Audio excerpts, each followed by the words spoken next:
গাজীপুর ২ আসনের সীমানা পূর্বের মতোই পুনর্বহাল রাখায় আনন্দ মিছিল করেছে গাছা থানা বিএনপির নেতৃবৃন্দ ও কর্মীরা।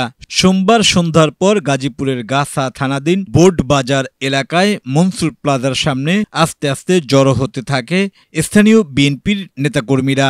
মনসুর প্লাজার সামনে থেকে মিছিলটি শুরু হয়। বিভিন্ন স্থান প্রদক্ষিণ করে আইটি গেটের সম্মুখে এসে মিছিলটি শেষ হয়। এতে অংশ নেন গাছা থানা বিএনপি, যুবদল, স্বেচ্ছাসেবক দল, কৃষক দল ও ছাত্রদল।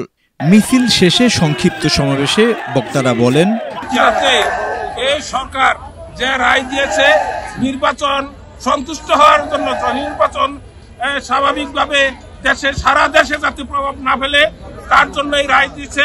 গাজীপুরবাসী এত সন্তুষ্ট। দেখেন, গাজীপুরের যে প্রার্থী আমরা পেয়েছি উনি সৎ, নিষ্ঠাবান, সামাজিক ভাবে উনি প্রতিটি মানুষের সাথে, গরিব ধনী নয়, সকল মানুষের সাথে উনি খুব সুন্দরভাবে ব্যবহার করেন, হাসি খুশি থাকেন, সকলের খোঁজ খবর নেন।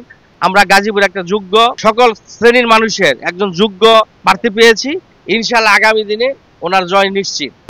আজকে আমরা সর্বোচ্চ আদালতে একটা রায় হয়েছে, বাগেরহাটের আসনটি বহন রেখেছে এবং গাজীপুরতে ৬ আসন করছে, এটা বাতিল করেছে।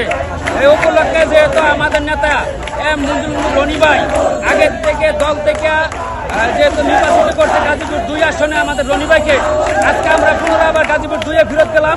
এই উল্লাসে আমরা আজকে আনন্দ মিছিল করলাম এবং সারা বাংলাদেশে দোয়া করি আমাদের ধানের শীষ জাতীয়বাদী বিএনপির যে মার্কা আছে সেই মার্কা নিয়ে যেন বিজয়ী হয়ে সংসদে যেতে পারেন এবং সরকার গঠন করেন, সেই আশাবাদ ব্যক্ত। বক্তারা আরও বলেন, দলের ভারপ্রাপ্ত চেয়ারম্যান তারেক রহমানের নেতৃত্বে বিএনপি মাঠ থেকে জনগণের অধিকার পুনরুদ্ধারে কাজ করে যাচ্ছে।